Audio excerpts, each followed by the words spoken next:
اما بعد فاعوذ باللہ من الشیطان الرجیم بسم اللہ الرحمن الرحیم الصلاۃ والسلام علیک یا رسول اللہ الصلاۃ والسلام علیک یا حبیب اللہ الصلاۃ والسلام علیک یا نبی اللہ وعلی آلک واصحابک یا نور اللہ نویت سنت الاعتکاف فرمان مصطفیٰ صلی اللہ تعالی علیہ وآلہ وسلم کے جو بندہ شوق و محبت کے ساتھ میری ذات پر درود پاک پڑھتا ہے تو ایسے بندے کا درود پاک میں خود سنتا ہوں اور اس کو پہچانتا بھی ہوں۔ صلو علی الحبیب صلی اللہ تعالی علی محمد صلی اللہ تعالی علیہ وآلہ وسلم۔ آج کا ہمارا موضوع ہے نماز کا عملی طریقہ، نماز کا پریکٹیکل طریقہ۔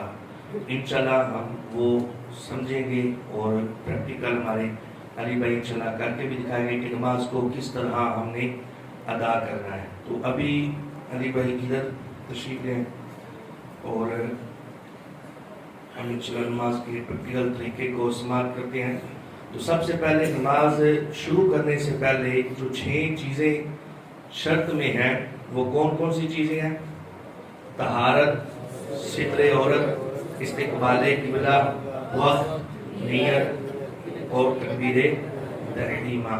تو یہ 6 چیزوں کا ہونا نماز سے پہلے ضروری ہے۔ ان 6 شرطوں سے ہم نماز کو ادا کر سکیں۔ ان 6 شرطوں میں سے کوئی ایک بھی شرط مفقود ہوگی، نہیں پائی جائے گی تو نماز بھی نہیں ہوگی۔ تو یہ 6 چیزیں سب سے پہلے ہم نے پوری کرنی ہے۔ پھر اس کے بعد سب سے پہلے ہے نماز میں تکبیر تحریمہ۔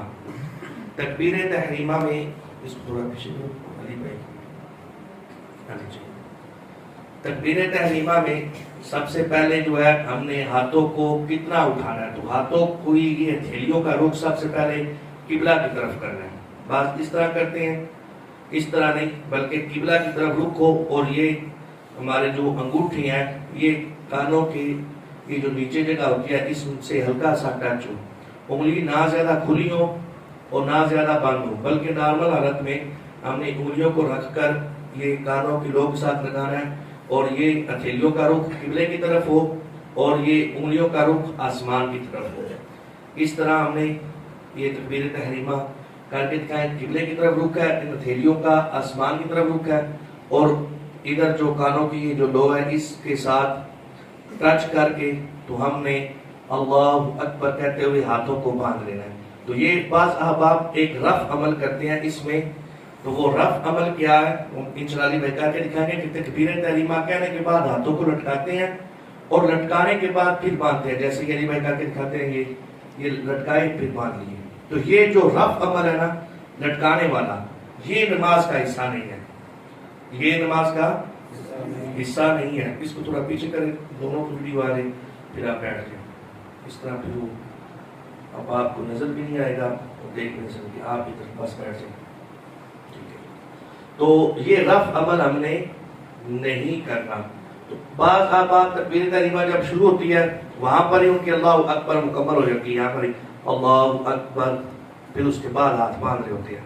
تو یہ نہیں، ہم تکبیر تحریمہ شروع کرتے ہی فوراً قیام کی طرف جانا ہے، اور ہمارا جب قیام شروع ہو اس وقت ہی ہمارے تکبیر تحریمہ بھی مکمل ہو۔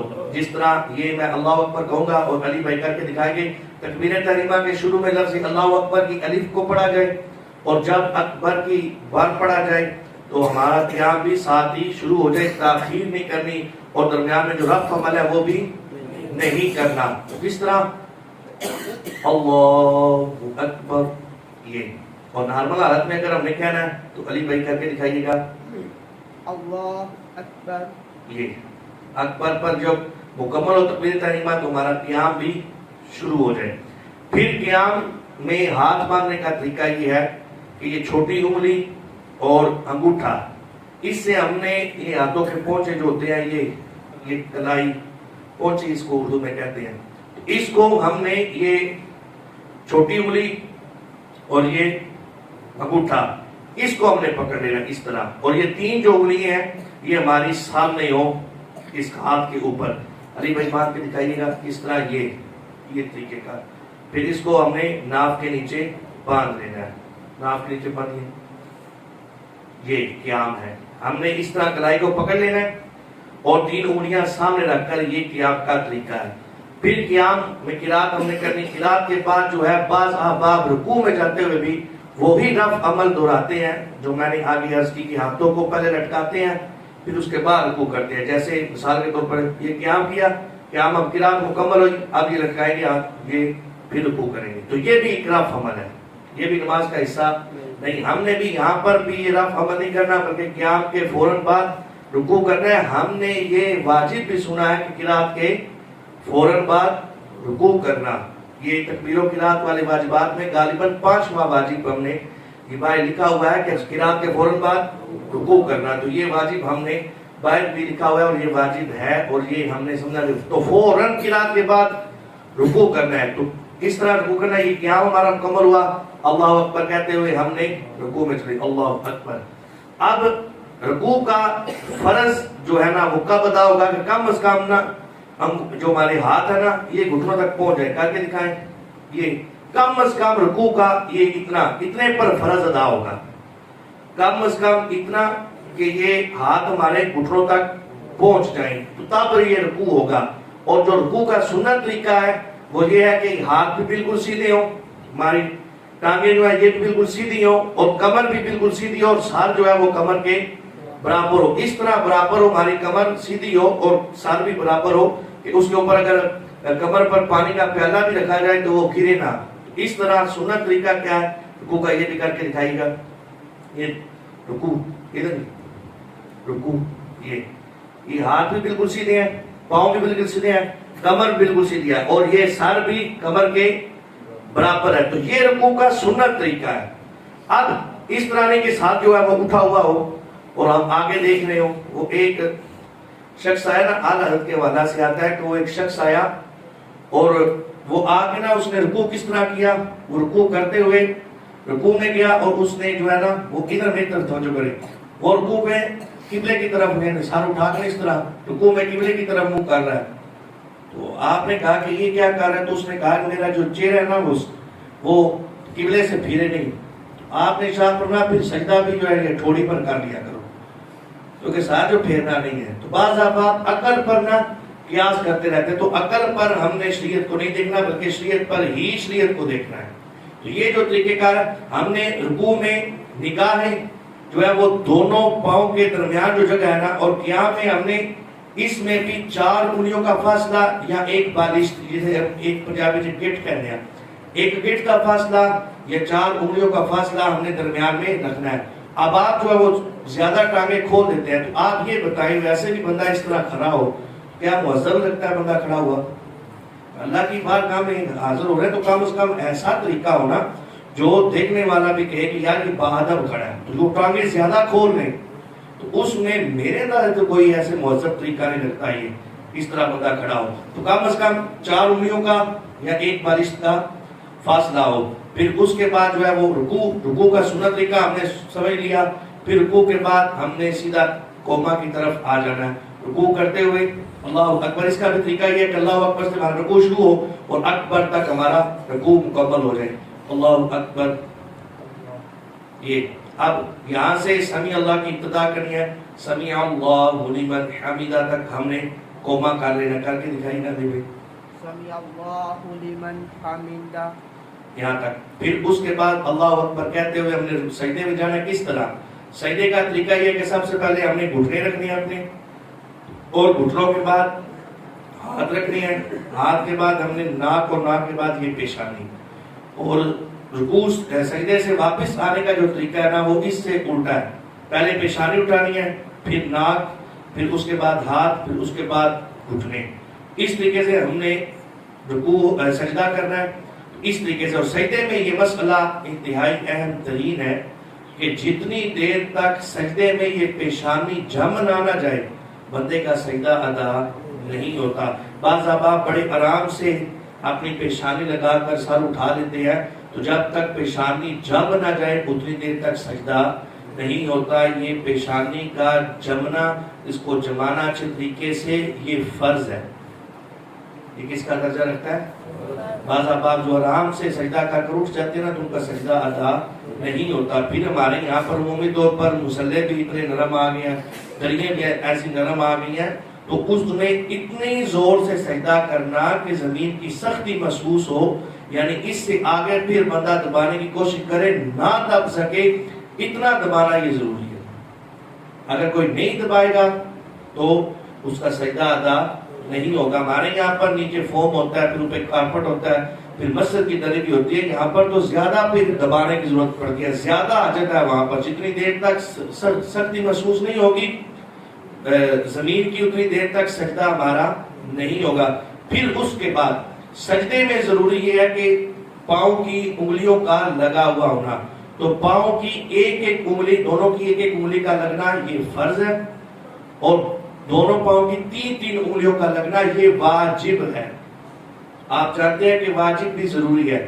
اگر واجب بھی ادا نہیں ہوگا تو نماز بھی جو ہے وہ ناقص ادا ہوگی. جب سجدہ ناقص ہوگا تو نماز بھی ناقص ہوگی. تو تین تین انگلیوں کا لگنا یہ واجب ہے, اور ایک ایک انگلی کا پیٹ لگنا یہ فرض ہے, اور 10 کی 10 انگلیوں کا پیٹ لگنا یہ سنت ہے. اگر کوئی 10 انگلیوں کا پیٹ نہیں لگاتا تو سنت سے محرومی ہے, البتہ نماز میں حرج نہیں. ہاں تین تین انگلیوں کا لگانا یہ ضروری ہے کیونکہ یہ واجب کا درجہ رکھتی ہے. بعض احباب ان کے سجدے میں جو ہے وہ پاؤں کھڑے ہوتے ہیں, تو یہ بات یہ نہیں رکھے گا جس کے سجدے میں پاؤں کی انگلیاں نہ لگی, پاؤں اس طرح کھڑے ہوئے صرف زمین سے لگے ہوئے, ایسے بندے کا بھی سجدہ ادا نہیں ہوگا. اور سجدہ یہ نماز میں فرض کا درجہ رکھتا ہے, اور اگر کسی کا سجدہ صحیح ادا نہیں ہوگا اس کی نماز بھی نہیں ہوگی. تو سجدہ میں ہم نے پیشانی کو بھی جمانا ہے, اور اپنی پاؤں کی کم از کم 6 انگلیوں کا لگانا یہ بھی ضروری ہے. اگر نہیں ہوگا تو اس صورت میں ہمارا سجدہ بھی ادا نہیں ہوگا. ابھی انشاءاللہ علی بھائی تھوڑا سا آگے ہو کر سجدہ کر کے دکھائیں. تو یہ اللہ اکبر کہتے ہوئے سجدے میں جانا, پہلے گھٹنے, پھر اس کے بعد ہاتھ, پھر اس کے بعد ناک, اور اس کے بعد پیشانی. اور یہ انگلیاں بھی دیکھیں علی بھائی کی ماشاءاللہ 10 کی 10 لگی ہوئی. تو یہ سنت طریقہ کار ہے کہ انگلیوں کے پیٹ کا لگنا یہ ضروری ہے. پھر سجدے سے اٹھتے ہوئے ہم نے پہلے پیشانی, پھر ناک, پھر ہاتھ, پھر اس کے بعد گھٹنے, گھٹنوں پر ہاتھ رکھ کے ہم نے سیدھا کھڑا ہو جانا ہے. البتہ اگر گھٹنے میں درد ہے یا اس طرح اٹھنا جو ہے وہ مشکل ہے تو کسی چیز کا سہارا لے کر زمین پر ہاتھ رکھ کر بھی ہم کھڑے ہو سکتے ہیں.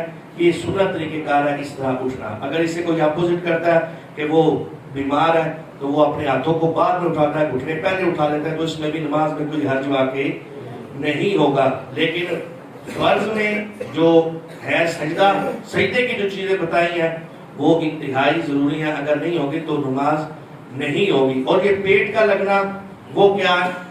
پیٹ کا لگنا اس طرح انگلی کا کہ بعض احباب سمجھتے ہیں کہ جو انگلیوں کے پورے ہوتے ہیں, جو درمیان والا پورا ہے نا اس کا لگنا نہیں. جو پہلا پورا ہوتا ہے نا پاؤں کی انگلیوں کا, وہ موٹا جو ہوتا ہے پورا, وہ پورے بھی اگر اس طرح موڑ کر لگ گئے نا تو پیٹ ہی شمار کیا جاتا ہے. وہ نیچے والا پورا لگنا ضروری نہیں, وہ تو عمومی طور پر لگتا بھی نہیں ہے. تو یہ پاؤں کی انگلیاں کو مڑا ہوا ہونا اور وہ اوپر والا جو پورا ہے اس کا زمین پر لگنا یہ ضروری ہے. تو اس طرح یہ تین تین انگلیوں کا لگنا یہ کیا ہے؟ کیا ہے تین تین انگلیوں کا لگنا؟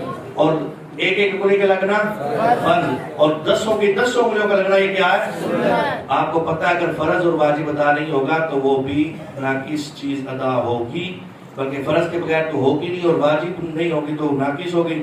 جب ہمارا فرض ہی نماز میں جو سجدہ تھا وہ ناقص ادا ہوا تو ہماری نماز بھی ناقص ہی ہوگی. بلکہ اس کے تین تین انگلیوں کا لگنا نہ لگنے سے علماء فرماتے ہیں سجدہ ہی نہیں ہوگا. جب سجدہ ہی نہیں ہوگا تو نماز کا یہ جو 7 فرضوں میں سے ایک فرض ہے سجود, یہ بندے کا ادا نہیں ہوگا اور بندے کی نماز بھی نہیں ہوگی. پھر اس کے بعد قاعدہ کرتے ہوئے بعض احباب انگلیوں کو جو ہے وہ گھٹنوں سے ایسے نیچے لٹکائے ہوئے ہوتے ہیں, اور بعض احباب جو ہے وہ اپنے ہاتھوں کو وہ رانوں کے اوپر ایسے پیچھے لا کر رکھا ہوا ہوتا ہے. تو اس کا قاعدے کا طریقہ یہ ہے کہ انگلیوں پہ جو یہ آخری حصہ ہے نا, یہ گھٹنا جہاں سے شروع ہو رہا ہے نا وہاں پر رکھے. علی بھائی کر کے دکھائیے یہ. اور انگلیوں بھی زیادہ بند کر کے نہیں رکھنی, زیادہ کھول کر بھی نہیں رکھنی, بلکہ نارمل حالت میں ہم نے انگلیوں کو بھی اس طرح چھوڑ دینا ہے۔ قاعدہ میں اگر کوئی بندہ یہ پاؤں نہیں بھی موڑتا نا تو سنت سے معرومی، البتہ اس کی نماز میں کوئی حرج واقع نہیں ہوتا، لیکن سجدے میں یہ ضروری ہے۔ اگر قاعدہ میں اگر بندہ یہ عمل نہیں بھی کرتا، یہ پاؤں کو نہیں بھی موڑتا، تو اس کی نماز میں کوئی حرج واقع نہیں ہوگا۔ پھر اس کے بعد سلام ہے۔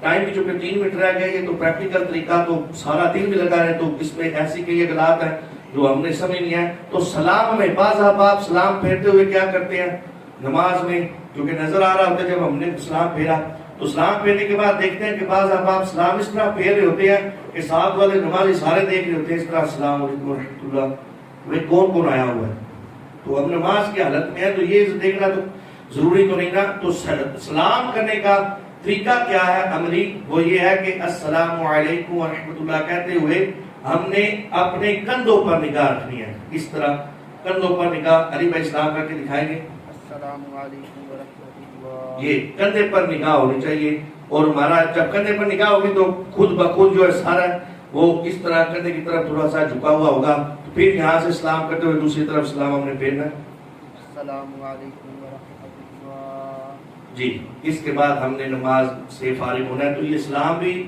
کس درجے میں ہے؟ جی، کس درجے میں ہے؟ فرض۔ ساتواں جو فرض ہے وہ ہے خروج بسنعی، سلام پھیر کر نماز سے فارغ ہونا۔ تو یہ سلام اب آپ کیا کرتے ہیں، بعض آپ کہ جب امام صاحب سلام پھیر رہے ہوتے ہیں تو ابھی امام صاحب کا سلام مکمل نہیں ہوا، تو یہ آپ جلدی سے السلام علیکم ورحمۃ اللہ کہتے ہوئے سلام پھیر دیتے ہیں۔ تو امام کا بھی سلام مکمل نہیں ہوا، ابھی امام نے پورا سر اپنا موڑا نہیں ہے، یا اپنی جو ہے وہ السلام علیکم ورحمۃ اللہ یہ جو قرات ہے یہ بھی کی نہیں ہے، تو اس مقتدی نے پہلے کر دیے۔ تو یہ بات ذہن رکھیے گا، امام سے پہلے نہ تو ہماری یہ پڑھائی مکمل ہونی چاہیے اور نہ امام سے پہلے ہمارا سر موڑنا چاہیے، بلکہ جب امام صاحب السلام علیکم ورحمۃ اللہ کہہ لیں پھر اس کے بعد آپ سلام پھیرنا شروع کریں، تاکہ امام سے مقدم بندہ نہ ہو۔ اور امام سے مقدم ہونے میں حدیث پاک میں آیا ہے، کیا حدیث پاک ہے جی؟ اس کا سر گدھے کا سر۔ تو یہ وعید آئی ہے کہ جو امام سے مقدم ہوتا ہے، رکوع سجود میں مقدم ہو جاتا ہے، قعدہ میں مقدم ہو جاتا ہے، سلام میں مقدم ہو جاتا ہے، تو امام سے مقدم بھی نہیں ہونا۔ تو یہ آپ بات توجہ کر کے السلام علیکم ورحمۃ اللہ جب امام صاحب کہہ رہے پھر سلام پھیرے، پھر امام صاحب دوسرا شروع کیا ہوگا اور آپ پہلا کر رہے ہوں گے، اور امام صاحب جب دوسرا مکمل کریں گے پھر اس کے بعد ہی آپ کا مکمل ہوگا۔ اس بات کی سمجھ آ گئی؟ تو یہ نماز کا پریکٹیکل طریقہ جو ہم نے مختصر وقت میں سماعت کیا، اس میں جو اگلات تھیں سجدے میں بالخصوص یہ غلطیاں پائی جاتی ہیں، تو سجدہ اپنا درست کریں۔ سجدہ نماز میں فرض کا درجہ رکھتا ہے، اگر یہ فرض ادا نہیں ہوگا تو ہماری نماز بھی ادا نہیں ہوگی۔ دعا ہے اللہ رب العزت ہمیں عمل کی توفیق عطا فرمائے، صحیح معنوں میں نماز سیکھ کر اور اسے پڑھنے کی، اسے سمجھنے کی۔ اطفی بها حر الوباء الحاطمة المصطفى والمرتضى وابناهما والفاطمة